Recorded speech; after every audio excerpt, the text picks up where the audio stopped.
రైతులకు ఉచిత పంటల బీమా వచ్చేది, రైతులకు రైతు భరోసా వచ్చేది, మత్స్యకార భరోసా వచ్చేది, డీజిల్ మీద సబ్సిడీ కూడా ఇచ్చే కార్యక్రమం జరిగేది.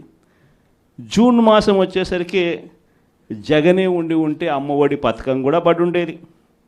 జూలై మాసం వచ్చేసరికి వైఎస్ఆర్సీపీ ప్రభుత్వమే ఉండి ఉంటే వాహనమిత్ర పథకం పడి ఉండేది, కాపు నేస్తం వచ్చి ఉండేది, చిరు వ్యాపారులకు జగనన్న తోడు పథకం కూడా పడి ఉండేది.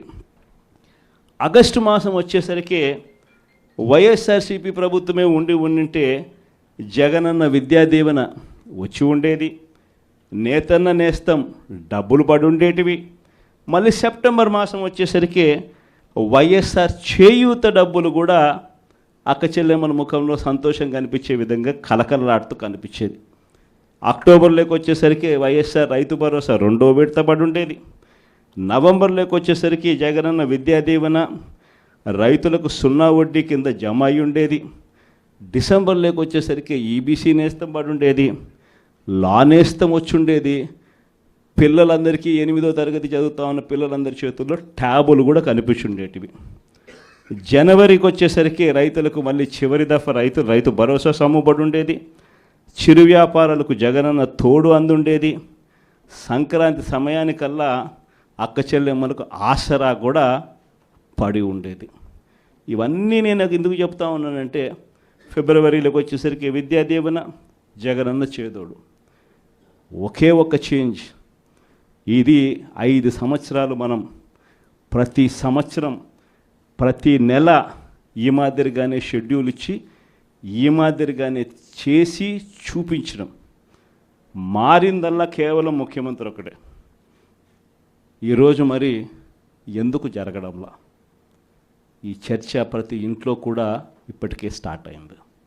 ఈరోజు ఏ ఎంపీటీసీ అయినా, ఏ జెడ్పీటీసీ అయినా, ఏ రాజకీయ నాయకుడైనా కూడా చిన్న స్థాయి నుంచి, సర్పంచ్ స్థాయి నుంచి, ఎమ్మెల్యేగా ఓడిపోయిన స్థాయి నుంచి ఏ నాయకుడైనా కూడా, వైఎస్ఆర్సీపీకి సంబంధించిన ఏ నాయకుడైనా గర్వంగా తలెత్తుకుని ఏ ఇంటికైనా పోగలుగుతాడు. గర్వంగా తలెత్తుకుని ఏ ఇంటికైనా పోగలుగుతాడు. కారణం ఏమిటనంటే, మనం ఏదైతే చెప్పామో అది చేసి చూపించడం. వీళ్ళ మాదిరి మోసం చేయాల, వీళ్ళ మాదిరి అబద్ధాలు చెప్పాల, వీళ్ళ మాదిరి అధికారం కోసం ఏ గడ్డైనా కూడా తినేదానికి సిద్ధంగా మనం లేము అని చెప్పి సంకేతం ఇచ్చడం. వైఎస్ఆర్సీపీ కార్యకర్తగా కాలర్ ఎగరేసుకొని ప్రతి ఇంటికి వెళ్ళే ధైర్యం ఒక వైఎస్ఆర్సీపీ కార్యకర్తకు మాత్రమే ఉంది. ఇదే 8 నెలలు అయిపోయింది.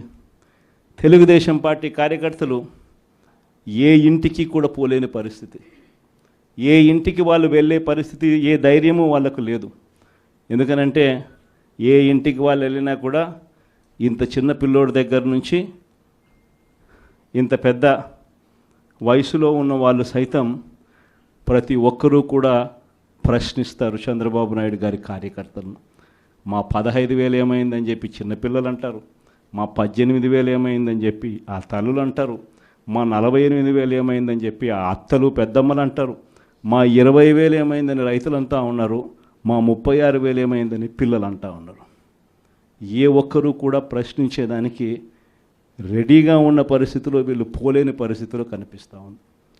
ఒకవైపున ఇవన్నీ కనిపిస్తూ ఉన్నాయి, రెండో వైపున ఏం కనిపిస్తూ ఉందో, బాధుడే బాధుడు. బహుశా ఎప్పుడూ ఎవరికి ధైర్యం కూడా చేయలేరేమో. 6 నెలలు కూడా తిరక్క మునిపే ఏకంగా 15,000 కోట్ల రూపాయలు కరెంటు ఛార్జీల బాధుడే బాధుడు అనే కార్యక్రమం ఒక చంద్రబాబు నాయుడు గారు మాత్రమే చేయగలుగుతారేమో. బహుశా ఇంకెవరు చేసేదానికి ధైర్యం కూడా సరిపోతేమో. కానీ ఈరోజు చూస్తే కరెంటు బిల్లులు చూస్తే బాధుడే బాధుడు కార్యక్రమం కనిపిస్తూ ఉంది. కరెంటు బిల్లులు ఒక్కటే కాదు, ఇలా ఏది చూసినా కూడా గ్రామీణ రోడ్లలో ఇక రాబోయే రోజుల్లో టోల్ అంట. అంటే గ్రామీణ రోడ్లలో వెహికల్స్ ప్రయాణం చేస్తూ ఉంటే నేషనల్ హైవేల మీద టోల్ కట్టే పరిస్థితి చూసినాం. ఇప్పుడు గ్రామీణ రోడ్లలో కూడా టోల్ వసూలు చేసే కార్యక్రమాలకు చంద్రబాబు నాయుడు శ్రీకారం చుడతా ఉన్నాడు. ఇంతటితో అయిపోలే, సబ్ రిజిస్టర్ ఆఫీసుకు పోతే రిజిస్ట్రేషన్ ఫీజులు పెంచే కార్యక్రమంతో మొదలు పెడితే మొట్టమొదటిసారిగా రిజిస్ట్రేషన్ ఫీజులే కాదు, రిజిస్ట్రేషన్ ఫీజులు స్థలాల మీదనే కాదు, రిజిస్ట్రేషన్ ఫీజులు ఆ స్థలాల్లో ఉన్న ఆ ఇళ్ళ మీద కూడా. మామూలుగా ఇంటి విలువ ఒక 20 ఏళ్ళు స్థలంలో ఒక ఇల్లు ఉంటాయి, 20 ఏళ్ళ తర్వాత ఆ ఇంటి విలువ ఎంత అంటే 0. ఎందుకనంటే ఆ ఇంటికి ఏం విలువ ఉంటుంది, 20 ఏళ్ళ ఇల్లు 15 ఏళ్ళ ఇల్లు అని అంటే. కానీ అట్ట కాదు, ఆ ఇల్లు ఉంటే చాలు, ఆ ఇంటికి కూడా మొట్టమొదటిసారిగా రేట్లు వాటికి కూడా పెంచి సబ్ రిజిస్టర్ ఆఫీస్లో ఇప్పుడు విలువ కట్టే కార్యక్రమాలు చేస్తూ ఉన్నారు. ఇలా ఏది తీసుకున్నా కూడా బాధుడుగా అనిపిస్తూ ఉంది. మరోవైపున చూస్తే చదువుకుంటా ఉన్న పిల్లలకు ఫీజులు అందడంలా, చదువుకుంటా ఉన్న పిల్లలకు మామూలుగా జనవరి, ఫిబ్రవరి, మార్చికి సంబంధించిన క్వార్టర్కి సంబంధించిన విద్యా దీవెన మామూలుగా మేలో ఇవ్వాలి, ఏప్రిల్లో వెరిఫికేషన్ చేయాలి, మేలో మామూలుగా ఫీజులు వెనక్కి ఇవ్వాలి, ఫీజులు ఇవ్వాలి ఆ పిల్లల తల్లుల ఖాతాల్లోకి. మనం ఉంటే అదే జరిగేది. జనవరి, ఫిబ్రవరి, మార్చికి సంబంధించి ఏప్రిల్లో వెరిఫికేషన్ చేసి మేలో ఇచ్చే పరిస్థితి. కానీ మొట్టమొదటిసారిగా ఎవ్రీ క్వార్టర్ అంటే ప్రతి 3 నెలలకు ఒకసారి మన హయాంలో చదివించే తల్లిదండ్రుల ముఖంలో చిరునవ్వు చూస్తూ, ఏ పిల్లాడి చదువు కూడా ఆగిపోకుండా అడుగులు వేస్తూ ప్రతి 3 నెలలకు ఒకసారి మనం ఫీజులు ఇస్తూ ఉన్న కార్యక్రమం విద్యా దీవెన, వసతి దీవెన కింద మనం ఇస్తూ ఉంటే, ఈరోజు మొట్టమొదటిసారిగా జనవరి, ఫిబ్రవరి, మార్చి బాయ్, ఏప్రిల్, మే, జూన్ బాయ్, జూలై, ఆగస్ట్, సెప్టెంబర్ బాయ్, అక్టోబర్, నవంబర్, డిసెంబర్ బాయ్, మొత్తం 4 క్వార్టర్స్కి సంబంధించిన ఫీజులు 700 కోట్లు ఇంటూ 4 అంటే 2800 కోట్లు డ్యూ.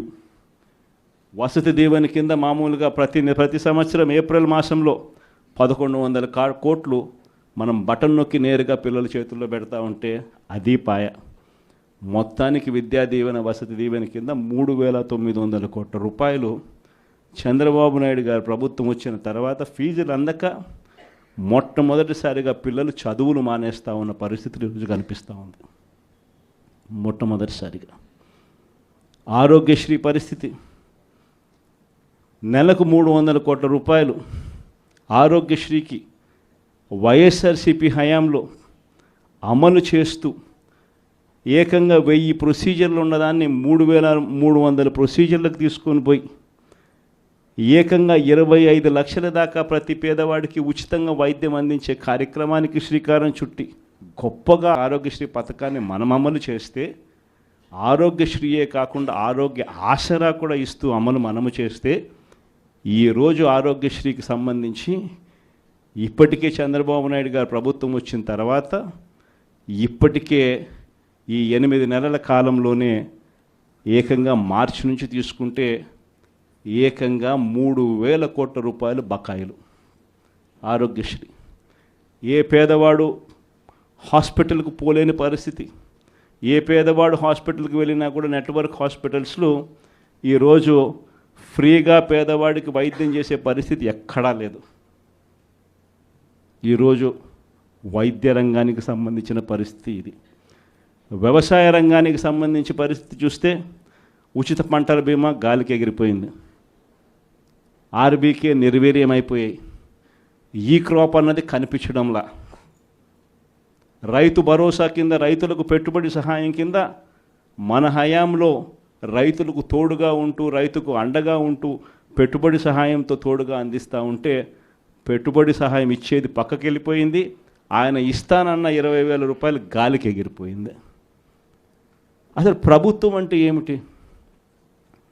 విద్య, వైద్యం, వ్యవసాయం, ఈ 3 రంగాలతో పాటు గవర్నెన్స్, ఈ 4 రంగాలను చూసుకోవడమే ప్రభుత్వం అంటే బాధ్యత. ఈ 4 రంగాల పరిస్థితి ఈరోజు ఎలా ఉందా? విద్య గాలికి ఎగిరిపోయింది, వైద్యం గాలికి ఎగిరిపోయింది, వ్యవసాయం గాలికి ఎగిరిపోయింది. ఈరోజు గవర్నెన్స్ చూద్దామనంటే రెడ్ బుక్ రాజ్యం జరుగుతూ ఉంది. ట్రాన్స్పరెంట్గా డోర్ టు డోర్ డెలివరీ జరిగే పరిస్థితి నుంచి, ఇంటి వద్దకే పాలన దగ్గర నుంచి ఈరోజు తెలుగుదేశం పార్టీ కార్యకర్తల చుట్టూ తిరగాల్సిన పాలన మళ్ళీ స్టార్ట్ అయింది. ఈరోజు జరుగుతూ ఉన్న గవర్నెన్స్. మరి ఇలాంటి నేపథ్యంలో మనం అంతా కలుస్తూ ఉన్నాం. మరి మీరే చెప్పండి, ప్రజలకు తోడుగా మనం ఉండాలి కదా, ప్రజలకు అండగా మనం నిలబడాలి కదా. ప్రజలకు తోడుగా నిలబడగలిగినప్పుడే వాళ్ళ మీద ఉన్న వ్యతిరేకత మన మీద, మన నాయకుల మీద సింపతి కింద కన్వర్ట్ అవుతుంది. ఈ సంక్రాంతి కల్లా పార్టీ నిర్మాణం, జిల్లా కమిటీలు, నియోజకవర్గ కమిటీలు, మండల కమిటీలు, ఇవన్నీ మీరు సంక్రాంతి కల్లా మీరు అన్నీ కూడా పూర్తి చేసే కార్యక్రమాలు చేయండి. దాని తర్వాత జనవరి, ఫిబ్రవరి నుంచి, జనవరి చివరిలో కానీ ఫిబ్రవరి మొదటి వారం నుంచి కానీ నా ప్రోగ్రాములు కూడా స్టార్ట్ అవుతాయి. నేను కూడా జిల్లాలకు వస్తాను, నేను కూడా జిల్లాల్లోనే నిద్ర చేస్తాను. ప్రతిరోజు ఒక 2 నియోజకవర్గాలు చొప్పున కార్యకర్తలందరితో కూడా మమేకమయ్యే కార్యక్రమం చేసే కార్యక్రమానికి శ్రీకారం చుడతాను. నా ప్రోగ్రాంలో ఒకసారి స్టార్ట్ అయిన తర్వాత మండల స్థాయి నుంచి గ్రామ స్థాయి దాకా పార్టీ బలోపేతం చేసే విధంగా చర్యలు తీసుకునే కార్యక్రమానికి మనం శ్రీకారం చుడతాం. విలేజ్ కమిటీసు, బూత్ కమిటీసు, వీటిని సంబంధించి ఎలా వీటిని అన్నిటినీ కూడా బలోపేతం చేయాలి, వీటిని అన్నిటినీ ఆర్గనైజ్డ్ పద్ధతిలోకి ఎలా తీసుకుని రావాలి. సోషల్ మీడియా అన్నది ఒక బలమైన ఆయుధంగా కూడా మనం ఎలా ఉపయోగించుకోవాలి అన్నది కూడా చెప్పేటివన్నీ కూడా నేను ఎప్పుడైతే జిల్లాలకు వస్తానో అప్పుడు నా కార్యక్రమంలో ఇవన్నీ కూడా మీరు నేను అందరం కలిసికట్టుగా డిస్కస్ చేసి ఇవి గ్రామ స్థాయిలోకి పర్కులేట్ అయ్యేట్టుగా మీరు నేను అందరం కలిసి అడుగులు వేస్తాం. ఎందుకనంటే ఈరోజు మనం యుద్ధం చేసేది ఒక చంద్రబాబుతో కాదు, ఒక ఈనాడు, ఒక ఆంధ్రజ్యోతి, ఒక TV5 ఇలాంటి ఒక చెడిపోయిన ఒక సామ్రాజ్యంతో యుద్ధం చేస్తూ ఉన్నాం. వీళ్ళని ఎదుర్కోవాలి అంటే, ఆ మీడియా సామ్రాజ్యాన్ని మనం ఎదుర్కోవాలి అంటే మనకున్న ఏకైక అస్త్రం మన చేతుల్లో సెల్ ఫోన్. ప్రతి ఒక్కళ్ళం మనలో మన దగ్గర నుంచి మొదలెడితే గ్రామ స్థాయిలో ఉన్న ప్రతి విలేజ్ కమిటీ మెంబర్ దగ్గర నుంచి బూత్ కమిటీ మెంబర్ దాకా ప్రతి ఒక్కరికి కూడా వాళ్ళ ఫోన్ అనేది ఒక ఆయుధం కావాలి. మీకు గుర్తుందో లేదో, పెన్షన్ మన హయాంలో ఎన్నికల నోటిఫికేషన్ ఇచ్చే టయానికల్లా మన హయాంలో పెన్షన్లు దాదాపుగా 66,34,742 ఉంటే ఎన్నికల నోటిఫికేషన్ వచ్చే టయానికి ఈరోజు చంద్రబాబు నాయుడు గారు వచ్చే టయానికల్లా డిసెంబర్ నాటికల్లా పెన్షన్లు చూస్తే 62,81,000 తగ్గిపోయినాయి. అంటే 3,53,000 పెన్షన్లు ఇప్పటికీ కటింగ్. ఇది కాక ఇంకా వికలాంగుల మీద చంద్రబాబు నాయుడు మళ్ళీ ఒక కమిటీ వేసి ఇంటింటికి వికలాంగులు ఎలా ఉన్నారు అని చెప్పి ఇంటికి పంపించి వాళ్ళ పెన్షన్ ఎలా కట్టింగ్ చేయాలని చెప్పి అప్పుడే స్టార్ట్ చేసినాడు. అంటే ఈయన ఉద్దేశం ఈ మార్చి కల్లా ఇంకొక 3 లక్షల పెన్షన్ తగ్గించాలని.